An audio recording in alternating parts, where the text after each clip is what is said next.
Halo teman-teman, selamat datang kembali di Laskar Pelangi Channel. Teman-teman, video kali ini kita akan membahas latihan soal UTS atau PTS tema 3, seluruh muatan pelajaran yang ada di tema 3 ya. Kelas 4 SD, semester ganjil, kurikulum 2013, dan juga kurikulum Merdeka Belajar. Oke teman-teman, untuk mempersingkat waktu, langsung saja kita akan membahas latihan soal-soalnya. Oke teman-teman, kita mulai dari soal muatan bahasa Indonesia ya. Tema 3 dari soal nomor pertama hingga sampai ke 6 ya. Soal yang pertama, kegiatan tanda jawab yang dilakukan oleh 2 orang atau lebih yang bertujuan untuk mencari informasi secara lengkap disebut A. Diskusi bersama banyak orang, B. Musyawarah, C. Bercerita, D. Wawancara. Nah, tentu jawaban yang benar adalah D ya, disebut dengan wawancara. Kemudian soal yang kedua, orang yang mengajukan pertanyaan pada orang yang diwawancarai disebut A. Narasumber, B. Audien, C. Pewawancara, D. Notulen. Nah, tentu jawaban yang benar adalah C ya, disebut pewawancara. Kemudian soal yang ketiga, orang yang memberikan informasi dalam kegiatan wawancara adalah A. Narasumber, B. Audien, C. Pewawancara, D. Notulen. Nah, tentu jawaban yang benar adalah A ya, narasumber. Kemudian soal yang keempat, pertanyaan yang baik saat wawancara harus mengandung A. 5W plus 1H atau adik simba, B. Tanda seru, C. Kata sisipan, D. Kata penghubung. Nah, tentu jawaban yang benar adalah A ya, harus mengandung 5W plus 1H atau adik simba. Yang dimaksud dengan adik simba adalah A-nya apa, D-nya di mana, K-nya itu adalah kapan, C-nya itu adalah siapa, M-nya mengapa, B-nya bagaimana. Oke teman-teman ya, jadi unsur itu harus ada saat kita mewawancarai seseorang. Kita lanjut ke soal yang kelima. Perhatikan pernyataan berikut. 1. Pergunakan bahasa resmi saat wawancara. 2. Pertanyaan dengan jelas, ringkas, padat, dan terfokus. 3. Pertanyaan mengarah pada berbagai topik. 4. Ulangi pertanyaan jika narasumber kurang paham.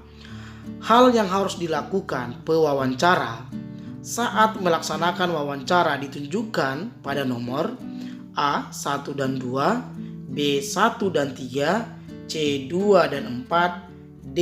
3 dan 4. Tentu jawaban yang benar adalah A ya, 1 dan 2, yaitu pergunakan bahasa resmi saat wawancara. Yang kedua, pertanyaan dengan jelas, ringkas, padat, dan terfokus. Jangan berganti-ganti topik setiap kali pertanyaan ya. Itu bukan pertanyaan yang baik saat kita melakukan wawancara. Oke teman-teman, kita lanjut ke soal yang keenam. Kata tanya mengapa digunakan untuk menanyakan A. Orang, B. Sebab, C. Keadaan, D. Keterangan waktu.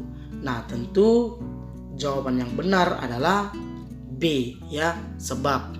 Nah, mengapa kamu menangis? Nah, sebabnya dia dipukul. Karena dipukul ini jadi mengapa itu digunakan untuk menanyakan suatu sebab. Oke teman-teman, kita lanjut ke soal yang ketujuh, soal muatan PPKN ya. Tema 3 dari nomor 7 sampai nomor yang ke-12. Soal yang ketujuh, sesuatu yang mutlak menjadi milik kita dan penggunaannya tergantung kepada kita sendiri disebut A. Kewajiban, B. Hak, C. Tanggung jawab, D. Kepemilikan. Nah, tentu jawaban yang benar adalah B ya, disebut dengan hak. Kita lanjut ke soal yang ke-8. Sesuatu yang harus dilakukan dengan penuh tanggung jawab disebut A. Kewajiban, B. Hak, C. Tanggung jawab, D. Kepemilikan. Tentu jawaban yang benar adalah A ya, kewajiban. Jadi kewajiban teman-teman adalah sesuatu yang harus kita lakukan dengan penuh tanggung jawab ya. Kita lanjut ke soal yang ke-9. Salah satu contoh hak kita terhadap tumbuhan adalah A. Melakukan reboisasi, B. Menyirami tanaman, C. Memberi pupuk tanaman, D. Memanfaatkan ketela sebagai bahan makanan. Nah, tentu jawaban yang benar adalah D ya. Memanfaatkan ketela sebagai bahan makanan itu merupakan contoh hak kita. Kalau menyirami, memberi pupuk, melakukan reboisasi itu merupakan kewajiban kita ya, bukan hak kita. Kita lanjut ke soal yang ke-10. Perhatikan pernyataan berikut. 1. Hewan menjadi punah. 2. Lingkungan menjadi rusak. 3. Keseimbangan alam terganggu. 4. Habitat hewan tetap. Pertanyaannya, dampak dari perburuan liar ditunjukkan oleh pernyataan nomor A. 1 dan 2, B. 1 dan 3, C. 3 dan 4, D. 2 dan 4. Tentu jawaban yang benar adalah B ya, yaitu 1 dan 3. 1. Hewan menjadi punah. Kemudian yang ketiga, keseimbangan alam terganggu. Kemudian soal yang ke-11. Upaya yang bisa dilakukan manusia agar tidak terjadi kepunahan hewan langka seperti A. Mengadakan lomba berburu di hutan, B. Membakar hutan untuk perkebunan, C. Membangun pabrik pengolahan hewan, D. Mendirikan tempat penangkaran hewan. Nah, tentu jawaban yang benar adalah D ya. Dengan mendirikan tempat penangkaran hewan, maka tidak terjadi yang namanya kepunahan hewan langka. Oke teman-teman, kita lanjut ke soal yang berikutnya, soal yang ke-12. Menangkap ikan dengan bahan peledak merupakan tindakan tidak bertanggung jawab karena A. Diperlukan biaya yang tinggi, B. Dapat merusak ekosistem laut, C. Merusak jaring nelayan, D. Mengurangi pendapatan tambak. Nah, tentu jawaban yang benar adalah B ya, itu dapat merusak ekosistem laut. Kita lanjut teman-teman ke soal muatan IPA tema 3 dari nomor 13 sampai ke 18 ya. Ke-13, suatu proses pembuatan makanan yang dilakukan oleh tumbuhan dengan bantuan energi cahaya matahari disebut A. Transpirasi, B. Kloroplas, C. Fotosintesis, D. Evaporasi. Nah, tentu jawaban yang benar adalah C ya, disebut dengan fotosintesis. Kita lanjut ke soal yang ke-14. Bagian tumbuhan yang digunakan untuk proses fotosintesis adalah A. Ranting, B. Daun, C. Akar, D. Bunga. Nah, tentu jawaban yang benar adalah B ya, daun. Jadi bagian tumbuhan untuk melakukan proses fotosintesis itu adalah terjadi pada daun ya teman-teman. Kita lanjut ke soal yang ke-15. Bagian tumbuhan yang berfungsi untuk menyerap air serta nutrisi dari dalam tanah adalah A. Bunga, B. Daun, C. Akar, D. Biji. Nah, tentu jawaban yang benar adalah C. Akar. Jadi akar adalah bagian tumbuhan yang berfungsi untuk menyerap air serta nutrisi dari dalam tanah. Oke teman-teman, kita lanjut ke soal yang ke-16. Zat hijau daun disebut juga A. Glukosa, B. Zat hara, C. Klorofil, D. Auksin. Nah, tentu jawaban yang benar adalah C ya. Zat hijau daun itu disebut juga dengan klorofil. Kita lanjut ke soal yang ke-17. Biji ada yang berkeping 1 dan ada yang berkeping 2. Biji yang berkeping 1 disebut A. Dikotil, B. Monokotil, C. Trikotil, D. Dekakotil. Nah, tentu jawaban yang benar adalah B ya, disebut dengan monokotil. Jadi teman-teman diingat saja, mono itu artinya 1, Di itu artinya 2. Jadi kalau dikotil berkeping 2, kalau monokotil berkeping 1. Kita lanjut ke soal yang ke-18. Biji yang berkeping 2 disebut A. dikotil, B. tetrakotil, C. trikotil, D. dekakotil. Nah, tentu jawaban yang benar adalah A ya, dikotil. Sesuai penjelasan soal yang ke-17. Kita lanjut teman-teman ke soal muatan IPS ya. Tema 3 dari nomor 19 sampai nomor ke-24. Ke-19, daerah yang berbatasan langsung dengan laut disebut A. gunung, B. bukit, C. pantai, D. dataran rendah. Nah, tentu jawaban yang benar adalah C ya, pantai. Oke, kita lanjut ke soal yang ke-20.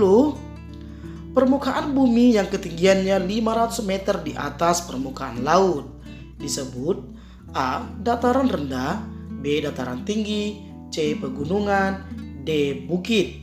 Nah, tentu jawaban yang benar adalah B ya, disebut dengan dataran tinggi. Kita lanjut ke soal yang ke-21. Permukaan bumi yang datar dengan ketinggian kurang dari 200 meter di atas permukaan laut disebut A. dataran rendah, B. dataran tinggi, C. pegunungan, D. bukit. Nah, tentu jawaban yang benar adalah A ya, disebut dengan dataran rendah. Kita lanjut ke soal yang ke-22. Sumber daya alam yang berasal dari makhluk hidup seperti hewan dan tumbuhan disebut A. sumber daya alam hayati, B. sumber daya alam non hayati, C. sumber daya energi, D. sumber kebutuhan. Nah, tentu jawaban yang benar adalah A ya, sumber daya alam hayati adalah sumber daya alam yang berasal dari makhluk hidup. Kemudian teman-teman soal yang ke-23, sumber daya alam yang berasal dari makhluk tak hidup seperti air, udara, tanah, batuan, dan bahan tambang disebut A. sumber daya alam hayati, B. sumber daya alam non hayati, C. sumber daya energi, D. sumber kebutuhan. Nah, tentu jawaban yang benar adalah B ya, sumber daya alam non hayati. Kita lanjut ke soal yang ke-24. Segala sesuatu yang ada di alam yang merupakan hasil dari peristiwa alam disebut A. ketampakan alam, B. ketampakan buatan, C. keragaman bentuk, D. ketampakan daerah.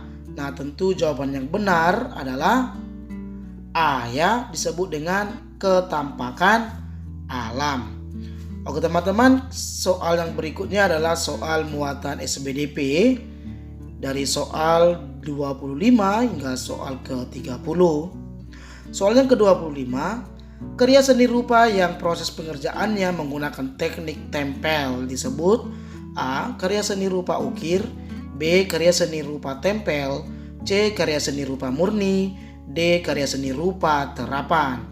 Nah, tentu jawaban yang benar adalah B ya, B. karya seni rupa tempel.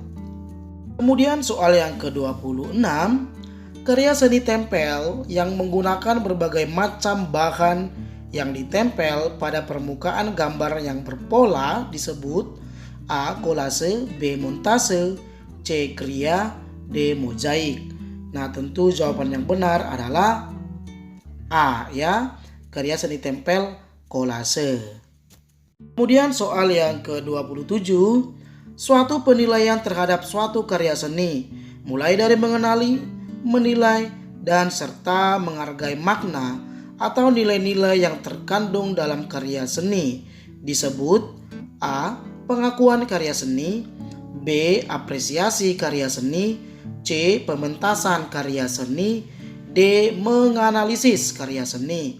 Nah, tentu jawaban yang benar adalah B ya, disebut dengan apresiasi karya seni. Kemudian soal yang ke-28, karya seni 2 atau 3 dimensi yang menggunakan bahan dari kepingan-kepikan yang dipotong-potong atau utuh yang ditempel pada bidang datar disebut A. Montase, B. Kolase, C. Mozaik, D. Meronce. Nah, tentu jawaban yang benar adalah C ya, disebut dengan mozaik. Kita lanjut ke soal yang ke-19. Karya seni yang dihasilkan dari menggabungkan beberapa gambar yang sudah jadi disebut A. Montase, B. Kolase, C. Seni pahat, D. Meronce. Nah, tentu jawaban yang benar adalah A ya, disebut dengan montase. Oke teman-teman, kita lanjut ke soal yang terakhir, soal yang ke-30 ya. Persamaan karya kolase dan mozaik adalah A. Karya seni tersebut dibuat dengan teknik potong, B. Karya seni tersebut dibuat dengan teknik pahat, C. Karya seni tersebut dibuat dengan teknik tempel, D. Karya seni tersebut dibuat dengan teknik jahit. Nah, tentu jawaban yang benar adalah C ya. Karya seni tersebut dibuat dengan teknik tempel. Oke teman-teman, demikian pembahasan kali ini. Jangan lupa like, komen, dan share ke teman-teman kalian. Oke teman-teman, sampai jumpa di lain video. Terima kasih.